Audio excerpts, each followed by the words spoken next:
definition of factorization, ठीक है। factorization means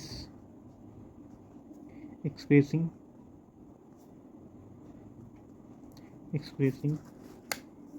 a given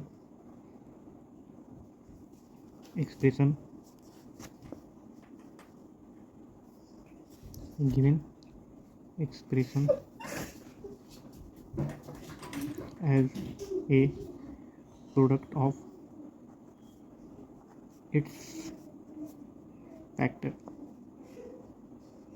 मतलब फैक्टराइजेशन मीन्स फैक्टराइजेशन उसको कहते हैं जो कि किसी भी नंबर या वेरिएबल को दो या दो से अधिक पार्ट में हम लोग तोड़ सकते हैं, ठीक है। फॉर एग्जांपल, ठीक है, फॉर एग्जांपल जैसे 6x, इसको हम लोग लिख सकते हैं कि 3x इंटू 2, है ना। तो यहाँ पे 3x और 2 क्या कहलाएगा, फैक्टराइजेशन ऑफ 6 कहलाएगा, ठीक है। हेयर कह सकते हैं हम लोग, here 3x and 2 is factors of 6x, factor of 6x, ठीक है। अब पढ़ेंगे टाइप्स ऑफ फैक्टराइजेशन,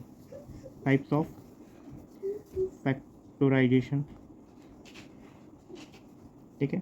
पहला होता है taking out the common factor, ठीक है। मतलब अगर कोई भी एक्सप्रेशन दिया हुआ है जैसे 6x प्लस 9, ठीक है, इसमें से वैसा चीज़ देखना है जो कॉमन निकलता हो, ठीक है। तो हम देख रहे हैं 6 और 9 में कॉमन है कुछ, क्या कॉमन है, तो 3 कॉमन है, 3 को हम लोग कॉमन निकाल सकते हैं। तो यहाँ बच जाएगा 2x प्लस 3, ठीक है। ये कहला जाएगा फैक्टर ऑफ 6x प्लस 9, यानी कि 3 and 2x plus 3 is factor of 3x plus 9, ठीक है ना। दूसरा होता है फैक्टराइजेशन बाय ग्रुपिंग,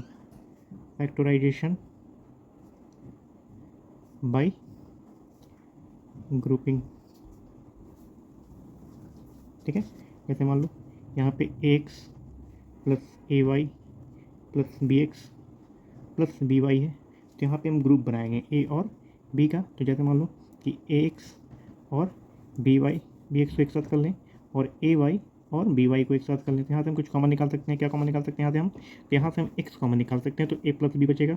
यहाँ से हम by कॉमन निकाल सकते हैं, तो अंदर a प्लस बी बच जाएगा। अब a plus b again common आएगा, तो यहाँ पे क्या बच जाएगा, बताओ, x प्लस वाई बच जाएगा, ठीक है। तो यहाँ पे कह सकते हैं कि a plus b and x plus Y is the factor of expression, ठीक है। तो a plus b and x plus Y is factor of ax plus by plus bx plus by, यहाँ पे सॉरी, यहाँ पे ay होगा, ठीक है। ये हो गया दूसरा फॉर्म। थर्ड फॉर्म हम लोग पढ़ेंगे, ठीक है, यूजिंग आइडेंटिटी,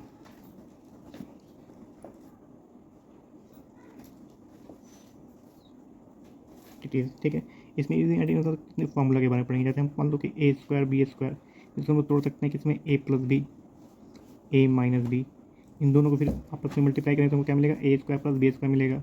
दूसरा होता है कितना, a square plus 2ab plus b square, इसको मिल सकता है कि a प्लस बी का होल स्क्वायर, यानी कि a प्लस बी को 2 बार मल्टीप्लाई करेंगे तो हमको क्या मिलेगा, a square plus 2ab plus b square.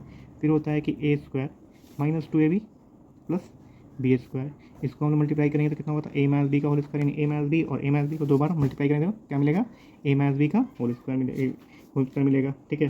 फिर होता है x square plus a plus b into x plus A B, तो इसको हम लिख सकते हैं कितना, x प्लस ए और x प्लस बी, फिर मल्टीप्लाई करें तो हमको ये चीज़ मिल जाएगा, ठीक है। ये होता है यूजिंग आइडेंटिटी, मतलब फार्मूला का यूज़ करके, जहाँ पे क्वेश्चन में होगा हम लोग करेंगे, ठीक है। उसके बाद होता है 4 नंबर में क्या पढ़ेंगे, तो फैक्टराइजेशन ऑफ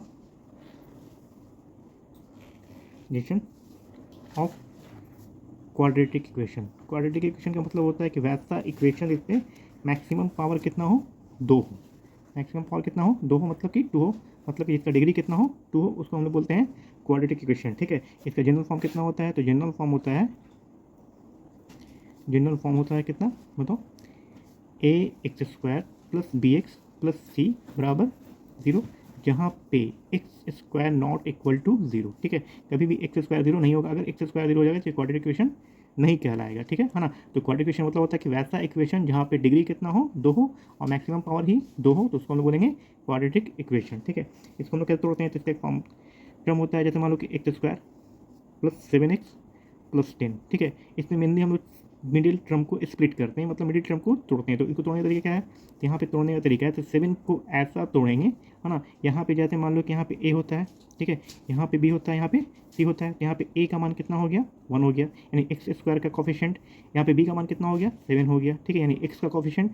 यहाँ पे कॉन्स्टेंट टर्म कितना हो गया, 10 हो गया, ठीक है ना। तो यहाँ पे ए और सी को गुना करो, तो ए और सी को हम लोग गुना करेंगे, कितना आएगा बताओ, तो 1 इंटू 10 यानी कि 10 आएगा, ठीक है ना।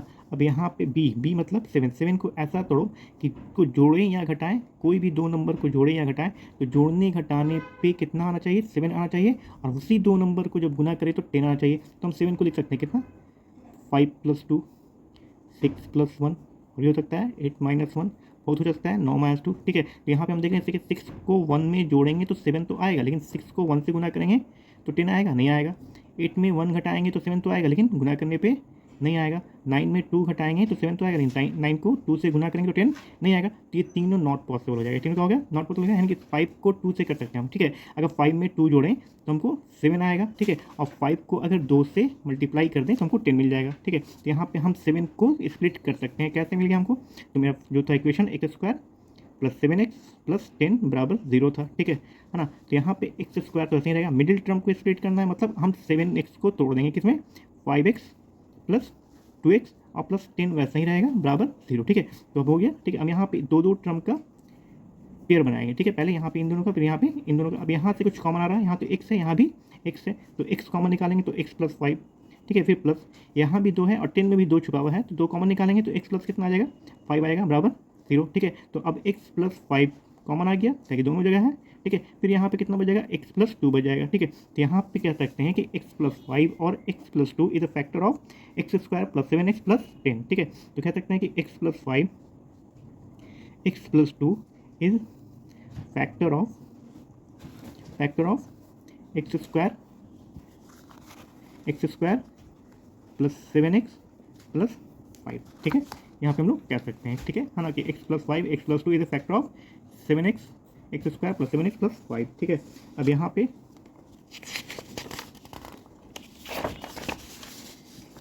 अगला 5वां नंबर होता है क्या, 5वां नंबर होता है, ठीक है, फैक्टराइजेशन रीअरेंजिंग, ठीक है। फैक्टराइजेशन बाय रीअरेंजिंग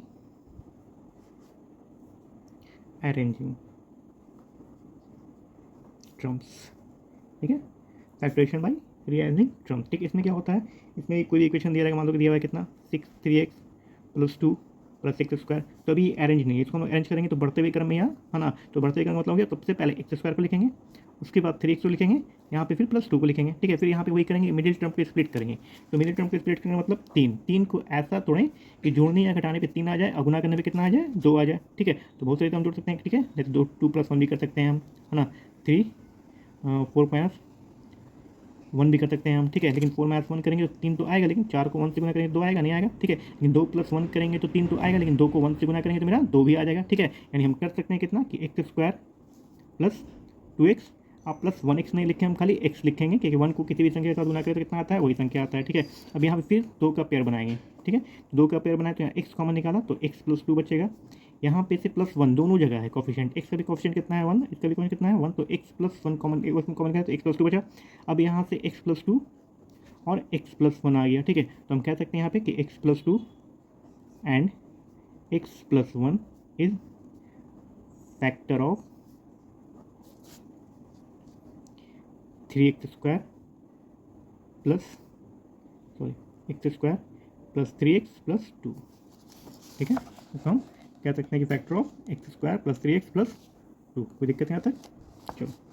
अब यहाँ पे डिवीजन बाई अलजेब्रिक एक्सप्रेशन छोटा होता है, यहाँ पढ़ेंगे तो डिवीज़न बाय अलजेब्रिक एक्सप्रेशन। ठीक है, ठीक है, डिवीजन बाय अलजेब्रिक एक्सप्रेशन। इसमें क्या होता है, पहला होता है मोनोनोमियल, मोनोमियल, ठीक है, डिवाइडेड बाय मोनोमियल। अगर कोई इक्वेशन ऐसा है जिसमें केवल एक टर्म है ना, तो उसको हम अगर एक ही टर्म से डिवाइड दें, मान लो कि यहाँ पे जैसे 12x³ को हम लोग डिवाइड दे दें किससे, बताओ 3x से, तो यहाँ पे कितना आएगा, तो 4x² आएगा। कैसे, तो 12x³ बटे 3x, यहाँ पे 3 है, यहाँ पे एक कट जाएगा, 2 बचेगा। यहाँ पे 3 से 4 डिवाइड कितना आएगा, 4 आएगा। ठीक है, तो यहाँ पे 4 बचा और ऊपर में x² बचा। ठीक है, तो यहाँ पे आया 4x²। ठीक है, फिर बात हो आगे हो गया पॉलिनोमियल, नोमियल डिवाइडेड बाय मोनोनोमियल। ठीक है, कैसे, जैसे मान लो कि यहाँ पे 6x³ है प्लस 9x² है। ठीक है, डिवाइड दे रहे कितने हम 3x से, तो डिवाइड दो। ठीक है, देखते हैं क्या करके, तो 3x² plus 9x² divided by 3x।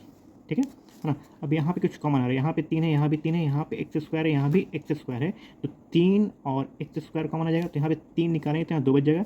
यहाँ से x² निकाला तो x बचा, यहाँ से 3 निकाला तो ओनली 3 बचा, बटे कितना बचा बताओ 3x, ताकि x² कॉमन है, कुछ कटेगा, काटो, यहाँ कट गया। ठीक है, तो बचा कितना x, 2x प्लस 3। ठीक है, तो ये कहलाएगा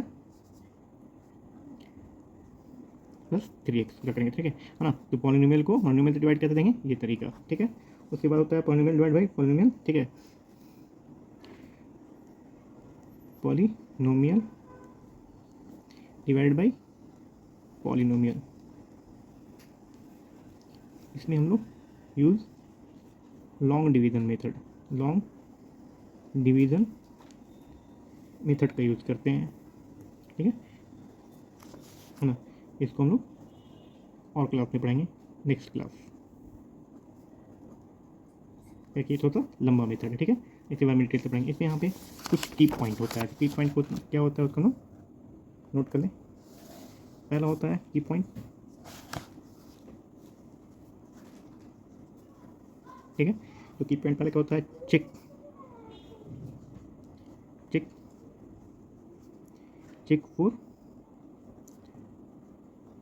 कॉमन फैक्टर। क्वेश्चन में हम लोग चेक करेंगे कि उसमें कुछ कॉमन है कि नहीं है ना, अगर कॉमन है तो वहाँ से हम लोग कॉमन निकालेंगे। ठीक है ना, उसके बाद होता है दूसरा यूज़ आइडेंटिटी। ठीक, मतलब कहाँ पे कौन सा फॉर्मूला यूज़ होगा या कौन सा आइडेंटिटी यूज़ होगा, उसके हिसाब से हम लोग उसका फैक्टराइजेशन करेंगे। तो यहाँ पे क्वेश्चन जैसा है, एग्जांपल जैसा है, वहाँ पे हम लोग और बेहतर से समझेंगे। ठीक है, उसके बाद होता है रीअरेंज, जो बताया अभी, कोई भी इक्वेशन को अगर अरेंज नहीं है तो हम लोग रीअरेंज करेंगे, रीअरेंज करके उसको फैक्टर करेंगे। ठीक है, फिर यहाँ पे होता है तो वेरीफाई योर आंसर